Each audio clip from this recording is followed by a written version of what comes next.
నమస్కారం నా పేరు బాలా బీసీఎన్ న్యూస్ కి స్వాగతం ముందుగా ముఖ్యాంశాలు లోక్సభలో విశాఖ ఎంపీ శ్రీ భారత్ కీలక వ్యాఖ్యలు గత ప్రభుత్వం ప్రజలను భయపెట్టడమే ఆయుధంగా మార్చుకుని విధ్వంసాలు సృష్టించిందని విమర్శ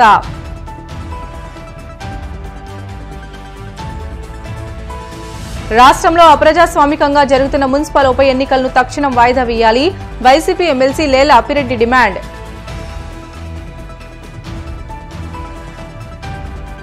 అంగరంగ వైభవంగా దేవుని కడప వార్షిక బ్రహ్మోత్సవాలు కనుల పండుగ శ్రీదేవి భూదేవి సమేత శ్రీ లక్ష్మీ వెంకటేశ్వర స్వామివారి రథోత్సవం దేశంలో నిరుద్యోగ సమస్యకు యూపీఏ ఎన్డీఏ ప్రభుత్వాలు సరైన పరిష్కారం చూపించలేకపోయాయి లోక్సభలో విపక్ష నేత రాహుల్ గాంధీ విసుర్లు ఏపీలో జరిగిన రాజకీయ పరిణామాలపై లోక్సభలో విశాఖపట్నం టీడీపీ ఎంపీ శ్రీ భారత్ కీలక వ్యాఖ్యలు చేశారు. రాష్ట్రంలో గత ప్రభుత్వం వ్యవహరించినట్లుగా ప్రస్తుత ప్రభుత్వం చేయదని, అలా వ్యవహరిస్తే ప్రజల తీర్పును అగౌరవపరిచినట్లవుతుందని అన్నారు. ప్రజలకు ప్రభుత్వంపై నమ్మకం పెరిగేలా తమ కృషి ఉంటుందని పేర్కొన్నారు.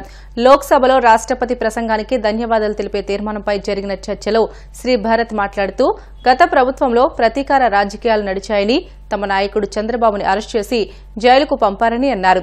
రాష్ట్రంలో విధ్వంసాలు సృష్టించిన తీరును నిరసిస్తూ ప్రజలు మార్పునకు పట్టం కట్టారని తెలిపారు. కేంద్ర ప్రభుత్వ సహకారంతో రాష్ట్రంలో బలమైన ప్రజాస్వామ్యాన్ని నిర్మించడానికి తమ ప్రభుత్వం కృషి చేస్తుందని శ్రీభరత్ తెలియజేశారు.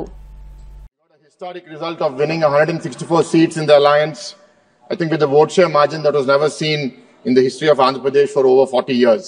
But I'd like to go back, sir. What happened? What led to this movement? What led to this epiphany?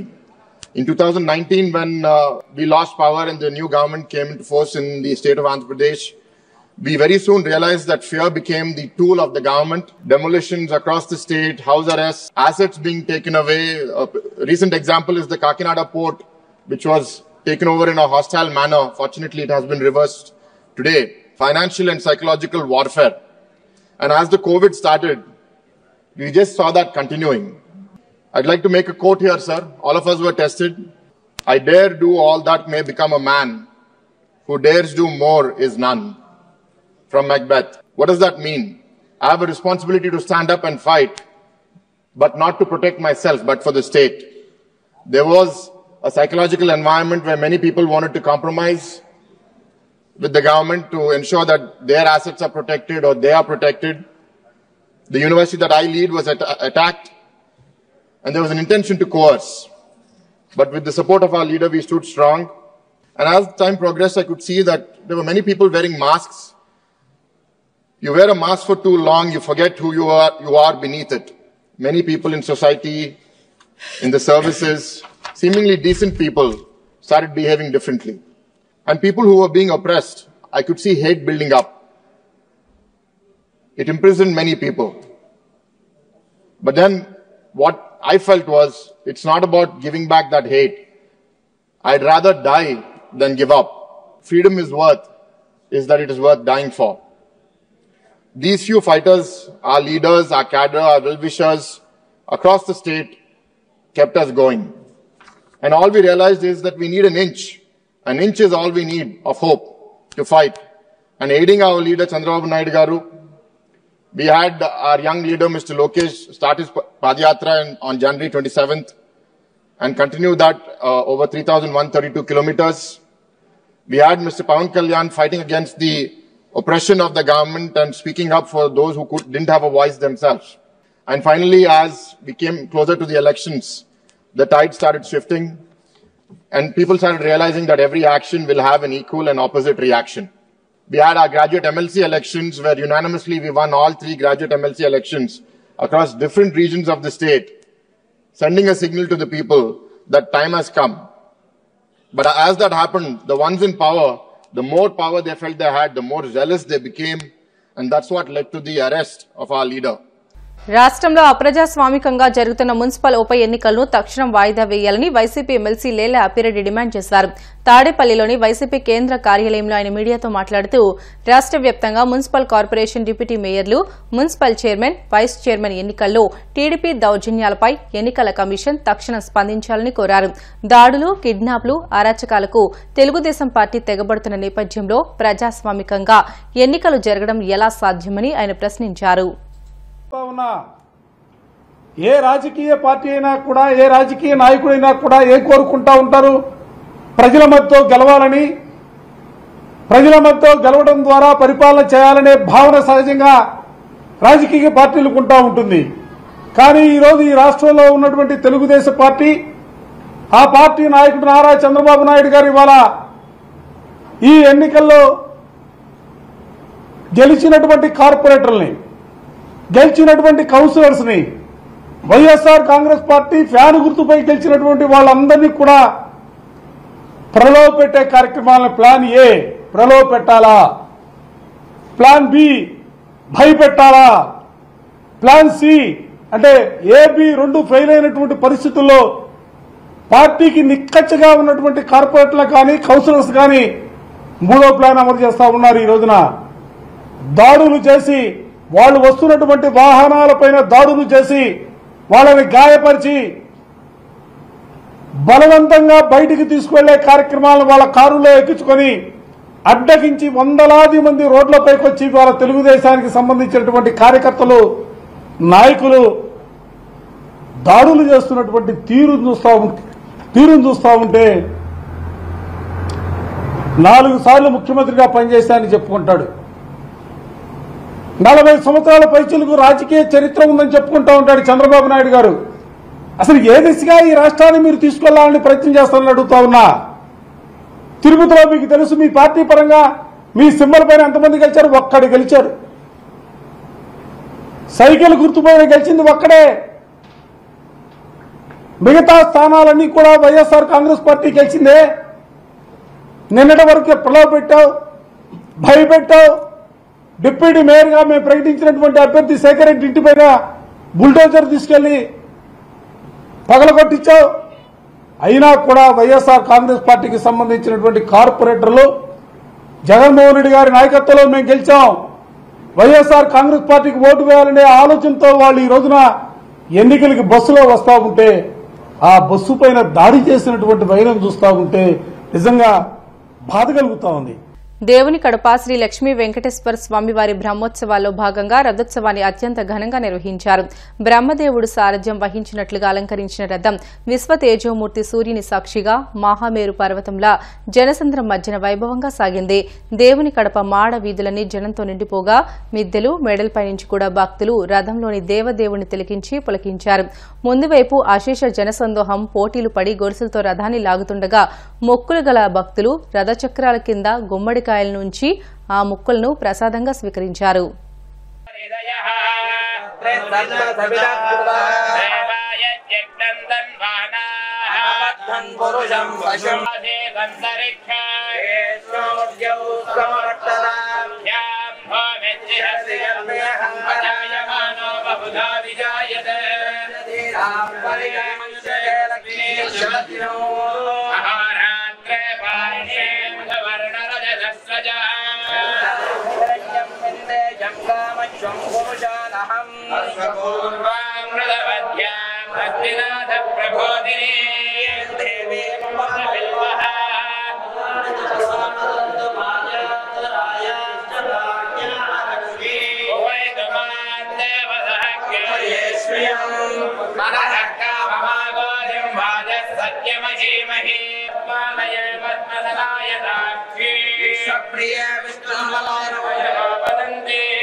Vishnu परमे पृथ्वी मेषयेता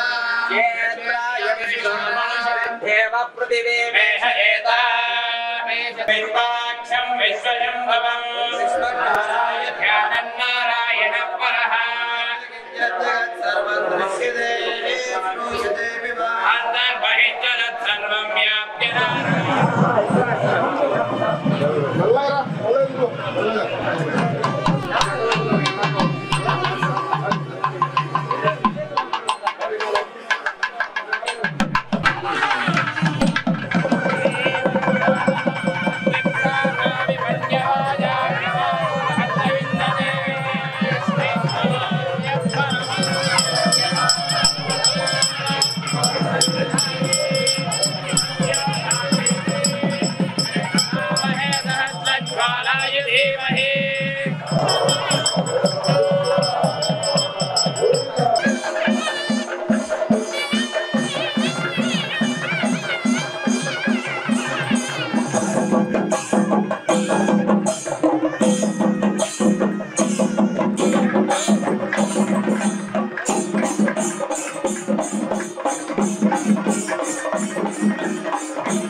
ఇది చేస్తాం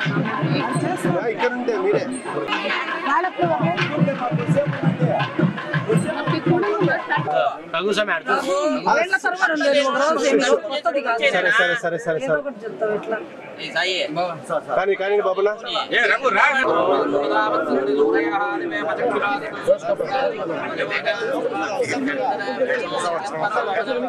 నారాయణాయ విద్మహే వాసుదేవాయ ధీమహి తన్నో విష్ణుః ప్రచోదయాత్.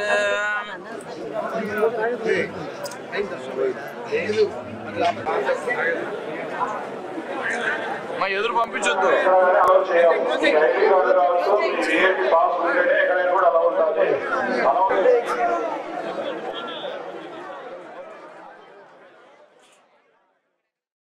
పంచమాధవ దివ్యక్షేత్రాల్లో ఒకటిగా విరాజిల్లుతున్న పిఠాపురంలో శ్రీ రాజ్యలక్ష్మి సమేత శ్రీ కుంతి మాధవ స్వామివారి ఆలయంలో దేవాదాయ శాఖ శ్రీ కుంతి మాధవ భక్త బృందం ఆధ్వర్యంలో ఈ నెల 6 నుండి 13 వరకు వార్షిక దివ్య కళ్యాణ మహోత్సవాలు ఘనంగా జరగనున్నాయి.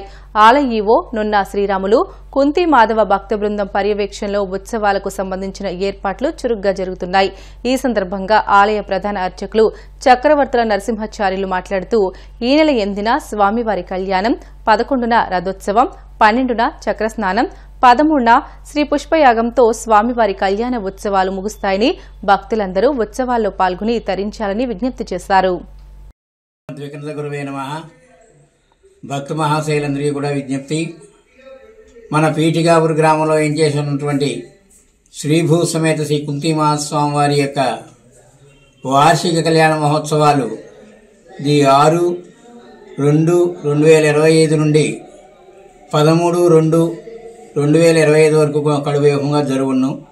6వ తారీఖున ఉదయం శ్రీ స్వామివారికి పంచామృతాభిషేకము, రాత్రి 7 గంటలకు ధ్వజారోహణము, దశమి నాడు 7వ తారీఖున, దశమి అంటే 7వ తారీఖుని రాజ్యలక్ష్మి అమ్మవారికి పంచామృతాభిషేకము, ఉదయం 10 గంటలకు ఆస్థానములో స్వామివారి యొక్క పెళ్లి కొడుకుని చేయటం అభిషేకము, ఏకాదశి నాడు ఉదయం 5 గంటలకి కుంతి మహాస్వామి వారికి పంచామృతాభిషేకము, రాత్రి 9 గంటలకు స్వామివారికి విశేషమైనటువంటి కళ్యాణ మండపంలో జరుగును.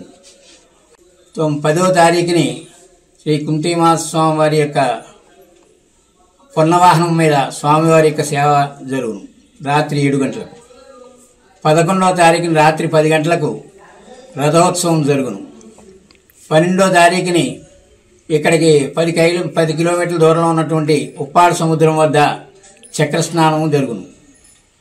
తర్వాత 13వ తారీఖుని స్వామివారికి ఉదయం 5 గంటల పంచామృతాభిషేకము, రాత్రి 7 గంటలకి శ్రీ పుష్పయాగం కార్యక్రమం జరుగును. ఈ కార్యక్రమాలన్నీ కూడా స్వామివారికి కుంతి మహాస్వామి వారి యొక్క దేవస్థానం కార్యనిర్వహణాధికారు, కుంతి మాధవ భక్త బృందం వారు భక్తుల యొక్క సహకారంతో కడువేగంగా జరుగును. కావున 50 మంది భక్తులు కూడా విచ్చేసి స్వామివారి యొక్క కళ్యాణంలో పాల్గొని స్వామివారి యొక్క కళ్యాణాన్ని తిలకించి తరించవలసిందిగా కోరుచున్నాం. బెటర్ల షార్ట్ బ్రేక్ తీసుకుందాం. Stay with us.